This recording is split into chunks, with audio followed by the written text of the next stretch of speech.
What's up guys, today's video is on Giant Contend R4 review. Giant's Contend range is expansive with this frame available in carbon, aluminum, and with disc or rim brakes at assorted price points. In this case, we have the aluminum R4 with disc brakes, which costs £999 and aims to meet the ever-unquenchable demand for bikes just under £1,000. We tested the Giant Contend as part of a 4-up group test, including a Boardman SLR 8.9, Genesis CDA 30 and one further bike yet to be released. Each bike was tested with the specs tires, as well as the Schwalbe Pro 1 as a control, frame and components. Giant has built this frame to be a capable all-rounder. The frame material is aluminum, and in this guys it's the brand's 6061 alloy with single-butted tubes. This is a simpler, but heavier, option when compared with double or triple-butted tubes. It does come with a carbon fork and steerer, though. Set up for disc brakes, Giant uses flat mounts and 12mm through axles. What does stand out is the use of a square taper cartridge bottom bracket. We don't see many of these on more modern bikes. On the plus side, they're easy to maintain. The bearings are sealed inside the axle,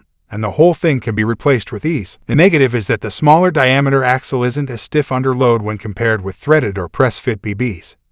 Though skip to the ride quality section of this review for more on that. At the rear end, Giant has used its defused seat post in aluminum. The shape aims to reduce road buzz, though it is worth noting that this is proprietary and will lock you into using the same shape and size should you ever come to replace this. Giant uses this seat post style on many of its bikes though, so you should be covered for a long time. The geometry aims for comfort, but quick handling hasn't been entirely abandoned. My size small provided a stack, reach of 559mm and 375mm, making it notably higher at the front end when compared with the Boardman SLR 8.9 also on test. However, a head angle of 71.8 is steeper than the competitor. A wheelbase of 1003mm is relatively long for a bike of this size, which keeps the rider feeling stable through the bends. This will be aided, if you like, by the choice of a 42cm handlebar. Wide bars can feel safe and stable, but personally, I swapped these as they're far too wide for my shoulder width.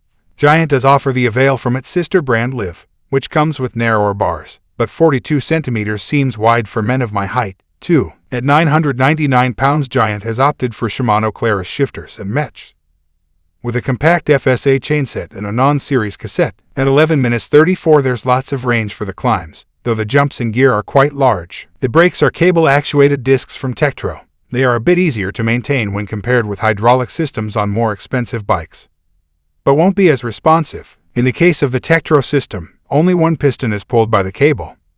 The other is static. Our brake test showed that, from a 30 kph speed, it took our rider 4.6 meters to reach a complete stop versus 4.2 meters on the rim brake Boardman SLR 8.9. The other cable-actuated disc brake bikes yielded similar results. Onto the wheels, the bike is wearing Giant's own alloy disc hoops, which are tubeless ready and spec'd with 32mm tires, though there's space for up to 40mm. The ride. Jumping onto the Contend AL4 for the first time, I was impressed with the acceleration from a cold start.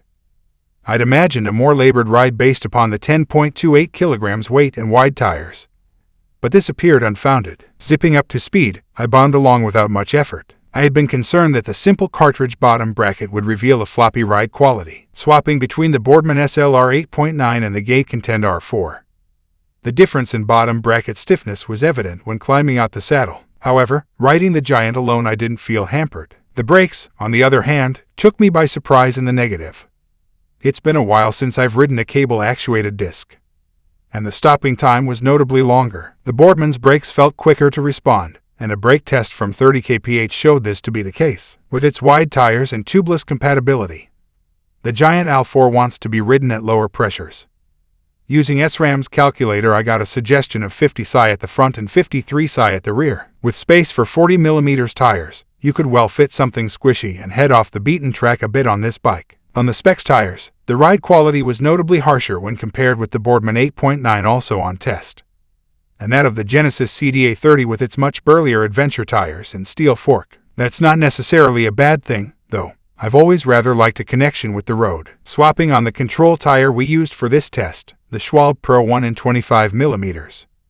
The ride was of course even firmer. The rear end was smoothed out slightly by the defused seat post, I'm sure, and it's great to see a compliance boosting option at this price point. The gearing provides more than enough low resistance options if you plan to tackle some angular roads.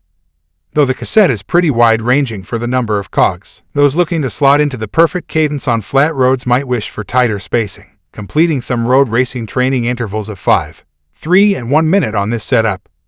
I did wish for smaller jumps in gears. This compares less favorably against both the Boardman's 11-speed shifting and the Genesis 10-speed setup. Value and conclusions. At a pound under £1 the Giant is just below the traditional ride-to-work threshold. However, supply and demand issues mean that there isn't a lot around at this price point actually in stock. Though were that not the case, we'd be included to draw up the Vitis Xenium Tigre with a claimed weight of 9.28 kilograms and 1,099 pounds and 99 cents as a notable alternative. Whilst Giant is usually extremely competitive on price, at this rung on the ladder there are more value-orientated options out there from some of the own brand manufacturers. Thanks for watching. If you liked the video, please hit the like button. If you want to see more videos, hit the subscribe button. And if you have something to say, please leave a comment.